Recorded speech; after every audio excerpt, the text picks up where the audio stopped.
We'll now move on to oral questions put by members to ministers.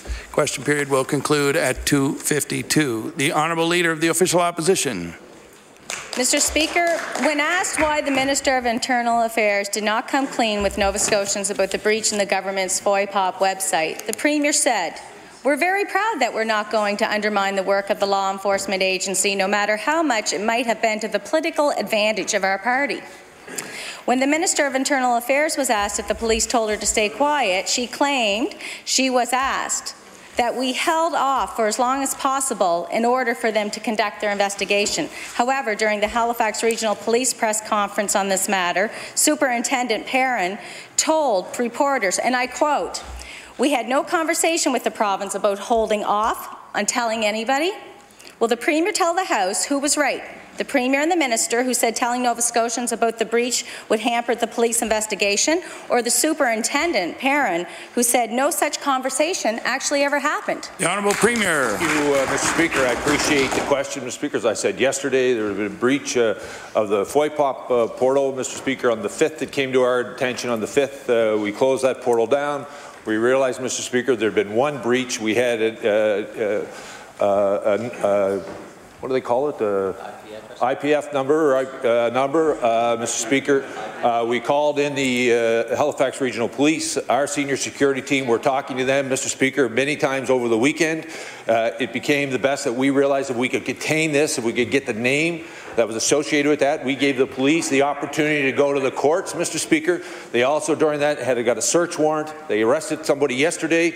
It's our belief they've also picked up some of the equipment that would have been used, and it's our hope not only will they be able to charge this individual and find it, and we'll also know whether or not that individual sent that information to anyone or any group of people.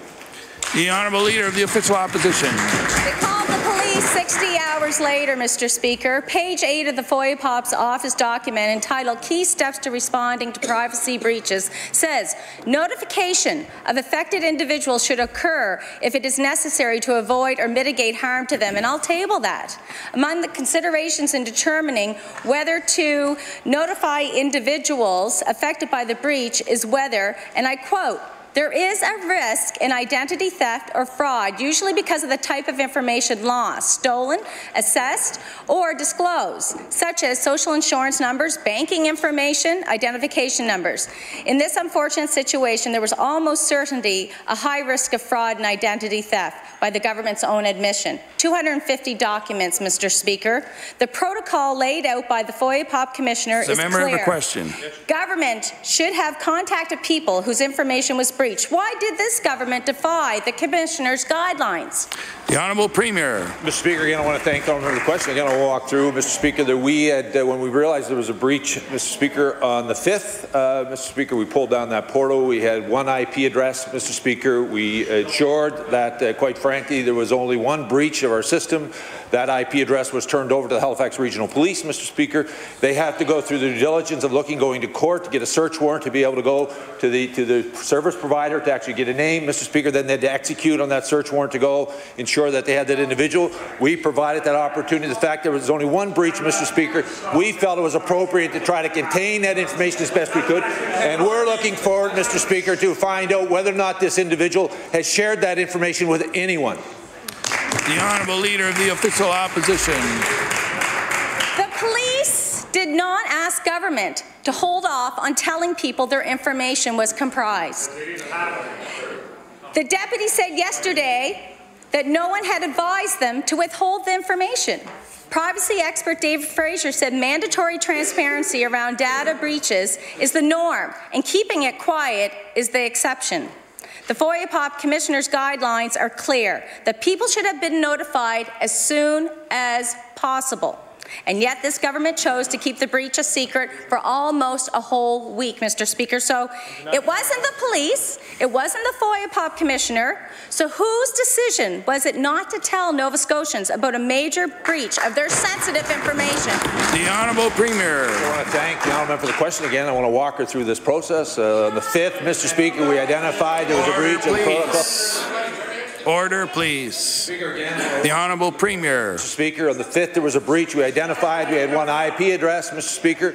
We wanted to make sure that our system had only been breached once. Mr. Speaker, so we had one IP address. We turned that over to Halifax Regional Police.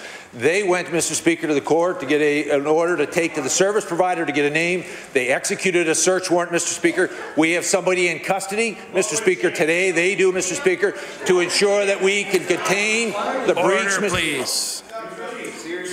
Order, please. The Honourable Premier. To ensure that we could contain that breach, Mr. Speaker. We're very proud of the work of the Halifax Regional Police, our department, Mr. Speaker. We believe we have this breach contained, and we are looking forward to the police continuing their investigation to make sure this information was not shared with anyone.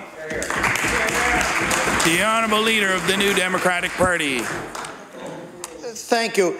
Mr. Speaker, I want to question the Premier particularly about the delay between his government's becoming aware of the breach and the security of this information and his government's having made the public aware that the breach had taken place. Yesterday, his minister said that the explanation for this delay was that her department had received police advice to wait on informing the public. But Police Superintendent Perrin was very clear. There was no conversation between us and the province about holding off and not telling anybody. Here's a tabled copy of his remarks. Very naturally and very reasonably, Mr. Speaker, people find the discrepancy between these two accounts to be alarming. The Premier owes the public a full explanation of this discrepancy, and I ask him to provide it. The Honourable Premier. Thank you, Mr. Speaker. I appreciate the question from the Honourable Member. Again, we discovered there was a breach on the 5th. Mr. Speaker, we identified an IP address associated with that, Mr. Speaker. We realized, we looked at our system, there was actually one breach. So we know we had the identity, Mr. Speaker. We turned that over to the Halifax Regional Police. There have been ongoing conversations with our senior security people at Halifax Regional Police over a period of time about a number of discussions associated with that. In the meantime, they went to go to their service provider to identify the name. They had to go execute a search warrant to then go to the house to make the arrest, apprehend, and my hope will be that they've actually picked up the equipment that was used as part of that. So now that we've contained, Mr. Speaker, that breach, we now hopefully will be able to tell whether or not that individual has shared that with any other individuals or any group of people. The Honourable Leader of the New Democratic Party. Thank you. Mr. Speaker, the Minister of Internal Services was asked Monday if the Freedom of Information site had been hacked. And the Minister was asked the same question the next day, and both times her answers did not reveal the truth. On Wednesday, the reason given for this withholding of information by both the Minister and the Premier was that secrecy was required to assist the police investigation. But we know now that this was not the case. Mr. Speaker, since we know that the reason for the delay was not the police case, the public is owed an explanation of what the actual real reason was. I'm asking the Premier to provide it. The Honourable Premier. It's exactly, Mr. Speaker, as the Honourable Member is describing, Mr. Speaker. We knew we had one breach of our system. We had the IP address. We wanted to give police the opportunity to go to the service provider to get a name associated with that, execute a search warrant, and we wanted to give them the best opportunity, Mr. Speaker, to secure the equipment that was used, Mr. Speaker, to ensure whether or not that information was shared. I find it hard to believe that anyone in this House would not want to ensure that we contained that. We believe by declaring that early on would have given the perpetrator an opportunity to destroy the equipment that we believe will identify who they shared that information with. The Honourable Leader of the New Democratic Party. Thank you. Mr. Speaker, the government's own privacy breach protocol specifies that when a breach occurs, notification should happen as soon as possible. Now, my colleague has quoted privacy lawyer David Fraser, and I want to quote some other remarks that he made. He said that anything that keeps it quiet ends up looking like a bit of a cover-up, which has, I think, a significantly negative impact on trust. I'll table a copy of his comments. The government's handling of this situation raises concerns that there may be other security breaches of which the government has not yet informed the public. Mr. Speaker, a core matter of trustworthiness is at issue here. What does the Premier say to those whose confidence in the government's word has been shaken by the way this situation has been handled? The Honourable Premier. So, Mr. Speaker, I very much appreciate the confidence Nova Scotia have shown in our government, Mr. Speaker. I look forward to continue to work with them, but I want to assure the Honourable Member when the breach took place, that site was brought down. We identified there had been one breach, Mr. Speaker. We had an IP address to that, Mr. Speaker. We turned that over to Halifax Regional Police. They had an opportunity to go to the service provider to identify a name attached to that IP address, which in turn allowed them to go to the court to execute a search warrant to make sure that not only did we apprehend the individual, but we made the best chance of getting hold of the equipment that was used to identify who that was shared with. We believe, Mr. Speaker, that was in the best interest of Nova Scotians. We look forward to the police continue their investigation to ensuring that we know that we've contained this piece of information, and we're working with those Nova Scotians whose information was breached, Mr. Speaker. We're going to continue to make sure that we do everything we can to work with them. Thank you. The Honourable House Leader for the Official Opposition. Thank you very much, Mr. Speaker. My question is to the Minister of Internal Services. You know, the extent of this breach is a little rattling. I said services. Thank you very much, Minister. The breach occurred over 3 days at the beginning of March. It went undetected until a month later when a provincial employee stumbled upon it, noticing that they were able to access information that they shouldn't have. Now, seeing that the horses were all out, this government promptly closed the barn door and shut down the portal. Next day, Friday, April 6th, the province learned that there had been a breach of over 7,000 non-public documents, but didn't inform the Privacy Commissioner until the following Monday. My question to the Minister, why was the Privacy Commissioner not notified as soon as the breach was detected? The Honourable Minister of Internal Services. Thank you, Mr. Speaker, and I'd like to thank the member for the question. In following our protocols, we had to go through all 7,000 files to see what was breached and what was not, so that did take some time. We followed the steps and tried to find a balance between notifying those who were impacted and containing the information so that police were able to do their job. This is a very serious situation, and we have done our best to follow protocols, to contain, and thankfully have allowed police to do their job and name a suspect. The Honourable House Leader for the Official Opposition. Mr. Speaker, the Department of Justice was called in over that weekend. The police were called in over that weekend. But this government felt that the Privacy Commissioner could wait until the start of business on Monday. And the public, Mr. Speaker, could wait an additional 48 hours before they're told that their information may have been compromised. So my question to the Minister is, if the protocol requires that the Minister keep these details from the Privacy Commissioner and the public, will the Minister admit that it's a bad protocol? The Honourable Minister of Internal Services. I'd like to thank the member for his question. I'd like to reiterate how important the advice and the counsel of the privacy officer is to us. Again, in dealing with our protocols, there were a number of steps that needed to take place, and we were trying to find a balance to make sure that we were able to contain this situation, contain the information that had gotten out, that had been breached, while still having a duty to notify those who were impacted by this. And currently our focus at this moment is notifying those individuals who have been so gravely impacted. But it will be a continuing process and a continuing investigation to see how and what we do go moving forward. The Honourable Member for Sackville-Cobequid. Thank you, Mr. Speaker. All hands on deck should have included the Privacy Commissioner. My question is for the Minister of Internal Services. More than a month ago, an unauthorized user downloaded over 7,000 private documents, and this is, Mr. Speaker, a serious privacy breach. But Unisys, the company that manages the site, only told the province on April 5th, almost a month later. It took another 3 days for the department to contact the Privacy Commissioner, and the public was only informed yesterday, Mr. Speaker. The minister claimed she withheld this information, as was noted already, from the public on advice from the Halifax Regional Police, but we know that that was not the conversation that they had with the police here in Halifax, Mr. Speaker. I'd like to ask the minister if the minister could explain why she withheld notifying the Privacy Commissioner, and for that matter, those who have been affected by this breach. The Honourable Minister of Internal Services. Thank the member for the question. We began following protocols from the onset of this serious incident, of our knowledge of this serious incident.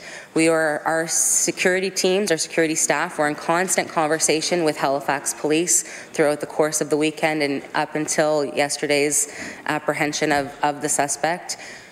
And again, we were looking for a balance to see how we could contain the information that was out there, make sure that it didn't go any further than the one breach, while still reaching out and notifying those who have been impacted by this. And we found that balance. We were able to engage all of our partners, and we are now focused on contacting those who've been impacted. The Honourable House Leader for the New Democratic Party. Mr. Speaker, the information accessed in this breach includes birth dates, social insurance numbers, and addresses. Some of the individuals whose information may have been accessed includes clients from the Department of Community Services, the Department of Justice, Mr. Speaker. Some of these individuals are some of our most vulnerable members of our community. I'd like to ask the Minister, what support will she put in place to ensure these Nova Scotians are not harmed by this government's loss of their personal information? The Honourable Minister of Internal Services. Thank you, Mr. Speaker, and I'd like to thank the member for the question. Absolutely, the gravity of this and those impacted is beyond comprehension. But we will be working with our partners in other departments to see the best ways to contact and to communicate with these individuals. And one thing that our department has committed to is doing free credit checks on individuals to make sure that no credit information has gone out there. The Honourable Member for Pictou East. Thank you, Mr. Speaker. My question is for the Minister of Community Services. We're hearing stories that 2 weeks ago there was a cyber attack on a Department of Community Services office. Staff member received an email, clicked on an attachment, and received a notice that the sender was looking for a ransom. Department computers were shut down for up to 4 hours, we're hearing. Just like to ask the Minister, will the Minister confirm that the computer system was shut down for 4 hours recently because of a cyber attack? The Honourable Minister of Community Services. If that is the case, Mr. Speaker, then the Department of Internal Services would be best to answer that question. The Honourable Minister of Internal Services. Not to my knowledge. The Honourable Member for Pictou East. Thank you, Mr. Speaker. Maybe the two ministers might want to investigate that. The cyber security is a huge issue in the world right now. The government is not exempt from it, as we've learned sadly here. So I guess what I'd like to know is the Auditor General has reported numerous times on internal control weaknesses with various computer systems. And this government has taken very little action to address those weaknesses that have been defined by the Auditor General. And look what's happened. Look where we are today. I'd like to ask the Minister of Community Services, is there any attempt by her department to close some of the barn doors before all the horses are out? Is the department doing any tests on the vulnerability of the systems that are within the Department of Community Services? Minister of Internal Services. Thank you, Mr. Speaker, and I have to really reiterate with the member how true it is, how cybersecurity is something that is in the forefront, and why we have made investments and continue to make investments. We made additional investments of $1.2 million within this current budget for cybersecurity. I can assure the member, Mr. Speaker, that the protection of privacy is at the forefront of all of our minds. Before a breach happens, especially after something like this has happened, we are going to be constantly running tests and looking at our systems and finding ways to do better. The Honourable House Leader for the Official Opposition. Thank you very much, Mr. Speaker. My question again is to the Minister of Internal Services. The Minister has spoken at length about her desire to protect the investigation. And it seems that her desire to protect the investigation outstripped her desire to protect Nova Scotians, their information and their right to know what has happened to that information. Upon the understanding the nature of the vulnerability, the Minister rightly shut down the FOI portal. But she chose not to disclose the breach for fear it would tip off the suspect. Surely the loss of access to this information would have tipped off the offender that the breach had been discovered. So my question to the minister, why does the minister maintain that her silence on this issue was in the best interest of the investigation when her failure to disclose only hurts the victims? The Honourable Minister of Internal Services. Mr. Speaker, because that is honestly the process that took place. As Minister, I took this responsibility very seriously, and working on advice from my staff, on a very capable team who had been in constant conversations with the police, we tried to find a balance of trying to contain this breach to the best of our ability, to allow investigators to do their job, and then now come to the point where we have to be notifying those Nova Scotians who are... Order, please. The Honourable Minister of Internal Services. Order, please. Order, please. Order, please. The Honourable Minister of Internal Services. Thank you, Mr. Speaker. This is a very serious situation, and finding a balance was very difficult. But it was very important to not impede the police investigation. And in doing so, it allowed police to name a suspect, identify a suspect, and now we move on to the next part, which is equally as hard, notifying those Nova Scotians who've had their information released. The Honourable House Leader for the Official Opposition. Mr. Speaker, you know, I'm not a criminal mastermind, and maybe the suspect isn't either. Thanks for calling me anyway. It sounds like all the suspect had to do was a little more than say, hey Alexa, download a bunch of confidential documents from the Nova Scotia servers. But the natural reaction for anyone who's committed a crime is to ditch the evidence if they think they're about to get caught. But if the minister is correct, her silence gave the suspect 5 more days believing that he had gotten away with it. That's 5 more days that he's potentially distributed that information rather than deleting it. That's 5 days that didn't need to happen if the minister had simply informed the public as she should have done. Will the minister admit that her decision to remain silent needlessly prolonged the amount of time that the suspect felt safe to retain and potentially distribute private information? The Honourable Minister of Internal Services. Mr. Speaker, our decision to work with police and to allow them to do their investigation was just that, to allow them the time that they needed to identify the suspect and then be able to apprehend them. That was the intent. The Honourable Member for Inverness. Speaker, a question for the Minister of Internal Services. There are very strict regulations surrounding the use of personal information by public bodies. And I would like to remind the government this wasn't one breach, this was up to 7,000 breaches of people's information. Our privacy laws state that government must protect the confidentiality of personal information and the privacy of the individual who is the subject of that information, so that their information is protected, and I will table that. A crucial part of this law is a privacy impact assessment which sets out risks and strategies for government's use of personal information. Government recommends that all new systems, projects, programs, or activities complete a privacy impact assessment. Was a privacy impact assessment completed by Internal Services prior to the introduction of the FOIPOP portal 15 months ago? The Honourable Minister of Internal Services. Yes, it has, and I can get the information, further information to the member if he would like. The Honourable Member for Inverness. Mr. Speaker, I'd like to thank the Minister for that response. It's actually my next question. Because this privacy assessment, impact assessment, includes technical safeguards, things like passwords, user ID, authentication, encryption, firewalls, and intrusion detection. Mr. Speaker, it would appear in this case that one or more of these safeguards either failed or it was never in place. The impact statement could give us insight into the government's perception of the portal's security, in addition to who is accountable for what the government has admitted is a terrible thing that's happened. Will the minister table that privacy impact assessment and any related documentation for the FOIPOP portal today? The Honourable Minister of Internal Services. Thank the member for the question. On advice from my IT staff, all of the tests and protocols on the software had been run. I will do my best to get those documents to you today, if not tomorrow. The Honourable Member for Cape Breton Centre. Mr. Speaker, my question is for the Minister of Municipal Affairs.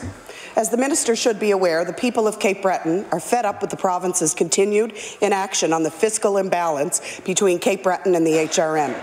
It is unacceptable that in Cape Breton more than 1/3 of children are living in poverty, roads are falling apart, and as we learned this week, CBRM firefighters don't have the proper training or equipment. Cape Breton needs more fiscal support from the province now. Will the minister support the call for immediate economic stimulus spending for Cape Breton? The Honourable Minister of Municipal Affairs. Thank you, Mr. Speaker. I'd like to thank the member for the question. And I'll start off by saying it was actually that party that tore up the MOU with municipalities and told them to do more with less. So we've taken a number of initiatives to support the CBRM. We've just granted hundreds of thousands of dollars to support volunteer fire departments across the CBRM to purchase that necessary equipment. We're working with the CBRM on a charter at their request, so we're looking at the legislative tools that they have in place. We're supporting major economic development opportunities with the construction of the second berth and the potential moving of the Nova Scotia Community College to downtown Sydney. Mr. Speaker, we're funding their viability study that they requested for the infrastructure and the future needs of the CBRM. We approved that a few weeks ago. So, Mr. Speaker, I'll say this. There hasn't been a government in years that is investing as much as this government is in the Cape Breton Regional Municipality. Member for Cape Breton Centre.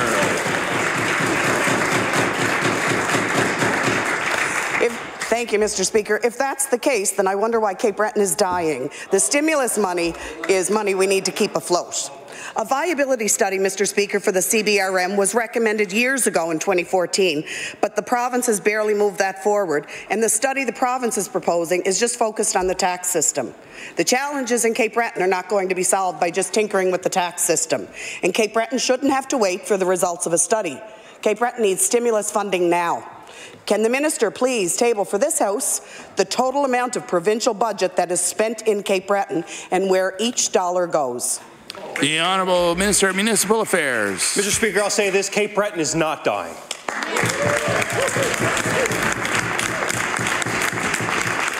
Mr. Speaker, we continue to make millions of dollars in investments. We're launching a pre-primary program to tackle poverty in our community.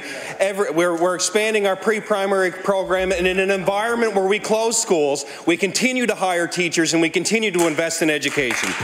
Mr. Speaker, all the initiatives that I've taken since I've been Minister of this department have been in partnership with the Cape Breton Regional Council. Their viability study, their charter, the change to their legislation, looking at fiscal review, the construction of the second berth, the moving of the Nova Scotia Community College, the support to arts and culture. That is all done at the request of the CBRM Council and the members of that community. I will say this, when they were in government, I was a councillor in the Cape Breton Regional Municipality, and I saw firsthand the lack of support for social programs and the economy in Cape Breton. And Mr. Speaker, I will say this, Mr. Speaker, this government continues to invest millions of dollars. The time allotted for the minister's answer has expired. The Honourable Member for Dartmouth East. Mr. Speaker, my question is for the Minister of... Order, please. The Honourable Member.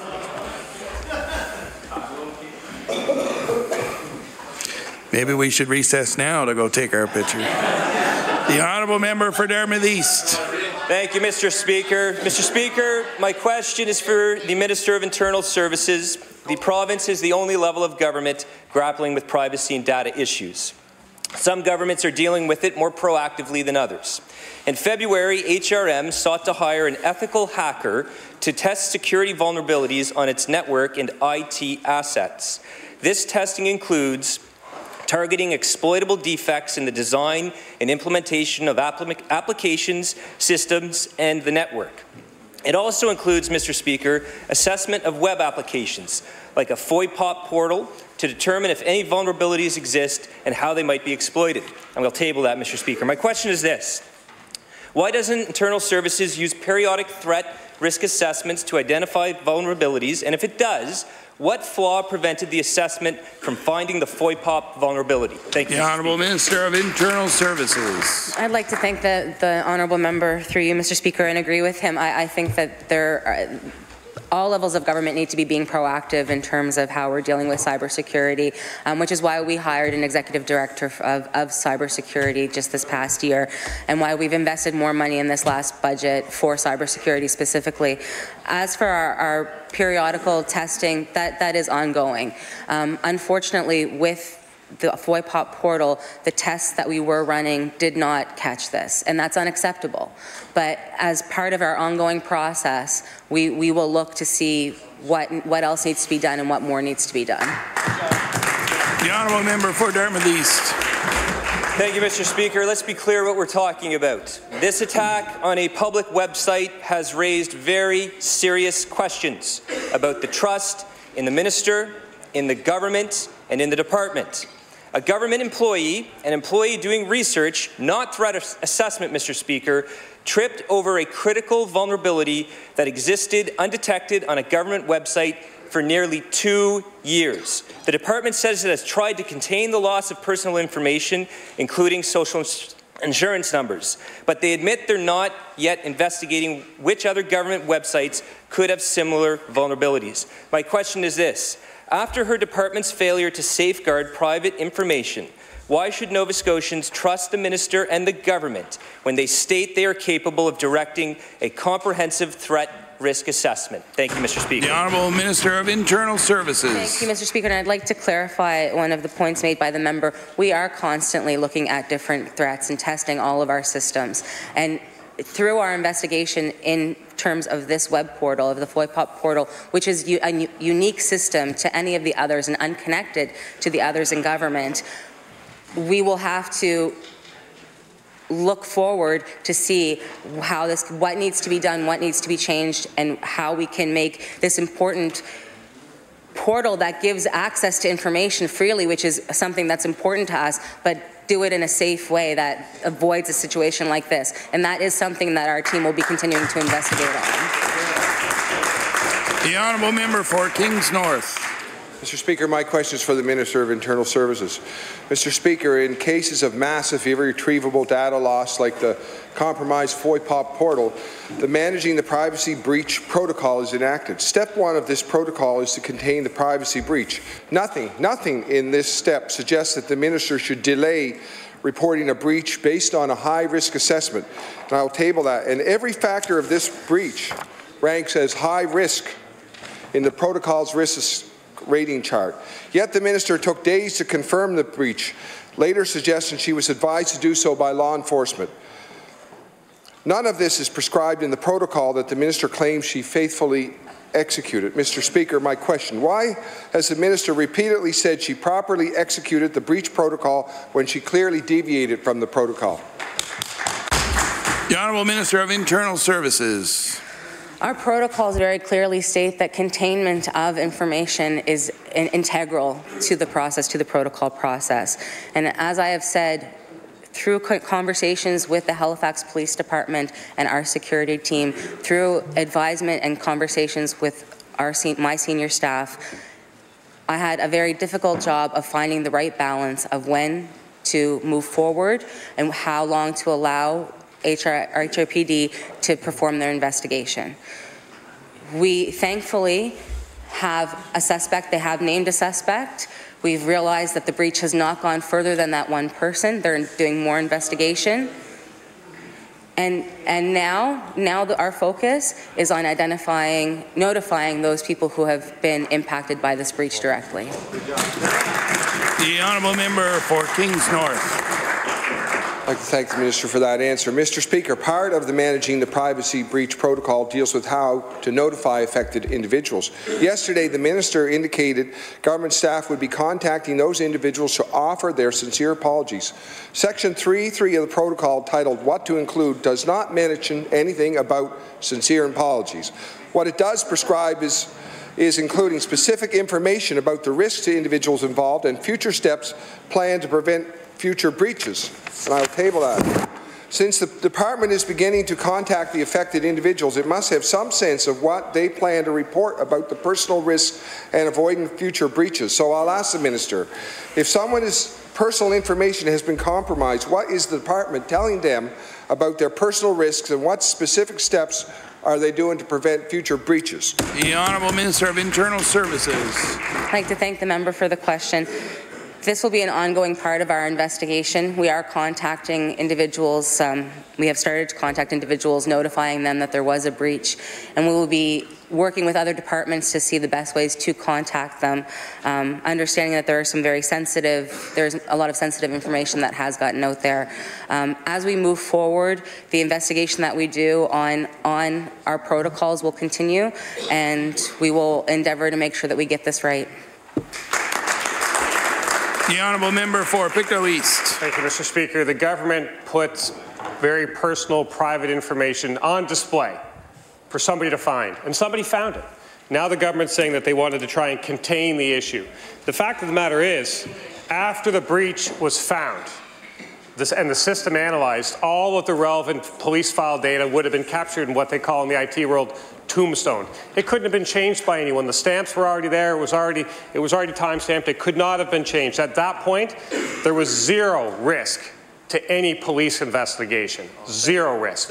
And the government can say they're trying to contain it, but what they were doing was creating opportunities for those who had the information to do something with it. I'd like to ask the Minister to clearly tell this House, did the police really tell the government to stay quiet or not? The Honourable Minister of Internal Services. As I said yesterday in the House and numerous times today, my senior security team and Halifax Regional Police were in constant conversation throughout the course once this breach was identified. Through those conversations and upon advice from my senior staff, we decided to allow the police investigation to move forward, which allowed HRPD to apprehend a suspect. The Honourable Member for Pictou East. Mr. Speaker, the logs and the IP addresses and everything, they would have been there. They would have been there for the police to look at in subsequent investigations. There was no way that this would have hampered the investigation to finding out how the breach was done. So to say that it would is disingenuous. Disingenuous to the people whose information was captured and in the hands of people whose hands it shouldn't have been into. So I'd like to ask the Minister, what does this government say to the people whose information has been out there for a month, for days, for weeks, in some cases? What help are they going to provide to those people to protect their own personal data? The Honourable Minister of Internal Services. As I said earlier, our focus right now is contacting those individuals who've been impacted by this incident. We will be working, we will be investigating to see what protocols need to be in place, what needs to be done with this specific software, with this specific program, which is a unique program to others within government. But I also wanted to clarify something that the member had said. We would never want to impede on a police investigation, and anyone that I've spoken to about this understands that hardware is just as important as any software or anything that would be done cloud-based. So if IP addresses were there, there's also the possibility that a piece of equipment, a computer, whether it be a laptop or a desktop, could have been destroyed in some capacity. So I just wanted to make sure that was the Honourable Member for Dartmouth North. Mr. Speaker, my question is for the Minister of Transportation and Infrastructure Renewal. $50 million in trade crosses the Isthmus of Chignecto daily. It's a crucial link for our whole province to the mainland, and every day it is at an increasing risk of being flooded by the severe storms and rising seas that climate change is bringing. Given that the highway, railway and electrical lines are only getting more vulnerable, does the minister think that the province spending less than $200,000 for a study is doing enough? The Honourable Minister of Transportation. Thank you, Mr. Speaker, and thank the member opposite for the question. We'd like to thank our municipal partners in the area there who forcefully brought this matter to our attention and to the attention of the federal government, because this is a very vital link in our transportation and all of our travel arrangements in the province. And there is a vulnerability, Mr. Speaker. So what we have elected to do is to investigate that in a thorough manner by enlisting the significant assistance from the consulting community to help us with that evaluation. Thank you. The Honourable Member for Dartmouth North. Mr. Speaker, the province needs to start improving protections for the Isthmus as soon as possible. A Memorial University study shows that the area has been flooded before, and the odds of it flooding again are increasing as sea levels rise. Within 20 years, it won't even take a storm to flood the current dikes. The sea will have risen above them. We need to show New Brunswick and the federal government that this is urgent and that we are investing a significant amount of funding, and they need to be prepared to match that. How much money in this year's budget is allocated towards coastal protection for the Isthmus of Chignecto? The Honourable Minister of Transportation. Thank you, Mr. Speaker, and thank the member opposite for the question. The great cooperation that we have between the three levels of government, municipal, provincial and federal, will result in a thorough analysis on an ongoing basis as to what the remedy is for this vulnerability. The member mentioned a value around a study which is inaccurate, and we are committed to producing a significant document that will determine what the direction is that we should go together with our great partners that we have in the province of New Brunswick. Thank you. The Honourable Member for Cole Harbour Eastern Passage. Thank you, Mr. Speaker. I, like every other Nova Scotian, was appalled to read that the Premier and the Minister of Internal Services were throwing the Superintendent of Police, Mr. Perrin, under the bus, and now they're maintaining that it's now senior staff. So we're not clear as to whether it's the Premier, the Minister, or senior staff, but the Superintendent is clear it wasn't him who did that.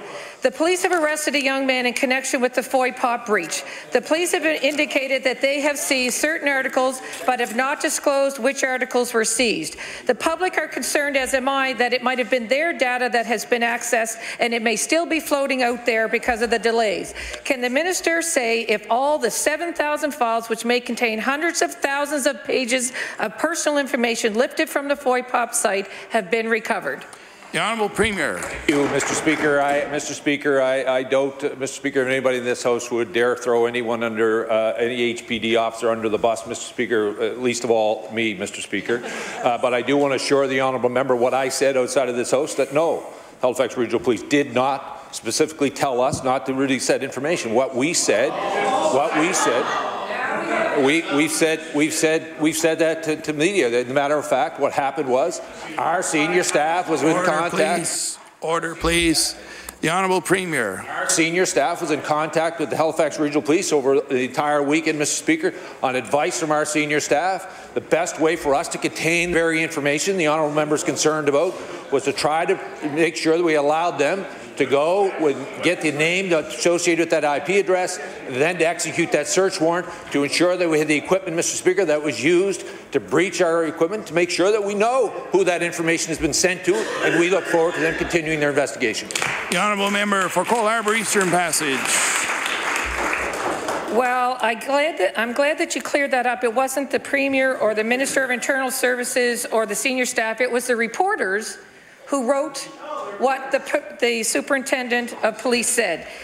The reporters and what we all read in the paper quoted what the Premier said, quoted what the Minister of Internal Services said, and then quoted that the police superintendent disagreed with what they said he said.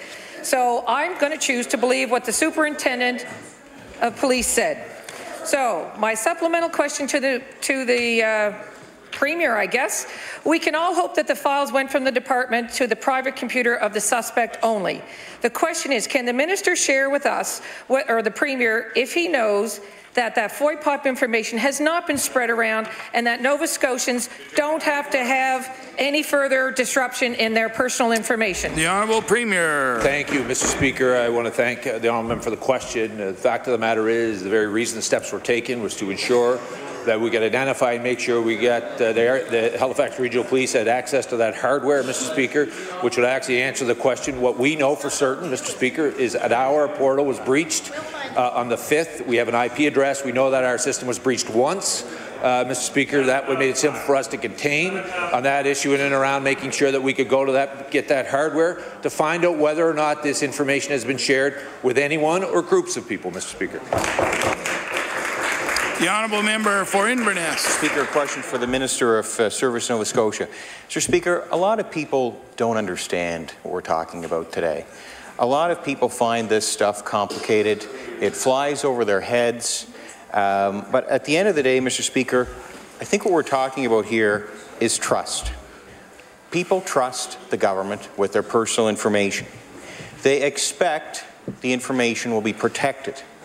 Why? Because there are risks when it's not protected. And 7,000 Nova Scotians may be about to find out what those risks are. Mr. Speaker, we know that this Amanda software includes the business registry. It's all interconnected. I've run out of time already. Mr. Speaker, can the minister say if the Nova Scotia Business Registry has ever been compromised by unauthorized users? The Honourable Minister of Internal Services. Thank you, Mr. Speaker, and I'd like to thank the member for the question. The FOIPOP portal is a unique system that is not connected to any of the others. So it is important to understand that this breach occurred on a system that is not functioning like the other operating systems, like Amanda and others. I'd be happy to get examples of the testing that we do, and I believe, as I stated already to this member, examples and testing that we do on our different systems to assure him of how things work. The Honourable Member for Inverness. Mr. Speaker, we would very much be interested in seeing that information because I have some information that would suggest otherwise, and maybe it's wrong. But Amanda stores all the business registry and license data in a single location rather in multiple silo databases, and I'll table that information. Mr. Speaker, that information can be used to apply for and update GST, HST, corporate income tax, payroll accounts with Canada Revenue Agency. Mr. Speaker, in the wrong hands, it can also be used to misrepresent, breach contracts, and obtain personal data without authorization. So I will ask the minister again for clarification, and I'll go to the Minister of Service Nova Scotia if he wishes to confirm if the business registry of Nova Scotia has ever been compromised by unauthorized users. The Honourable Minister of Business. Thank you, Mr. Speaker, and I do thank the member for the question. To answer specifically, no, I'm not aware of any time that any of our 4 registries under the Department of Service Nova Scotia have been breached. Certainly, that's something that we can dig for more detail. But, Mr. Speaker, I will say this. We're embarked on now a multi-year, multi-million-dollar transformation of all of our 4 registries and the license question, which that party has asked many times, for the very reason of security, Mr. Speaker. That's what this is all about. That's what we're trying to do. And I know this topic is a matter of a subject of attention for Nova Scotians. They want to know that their information is safe, Mr. Speaker.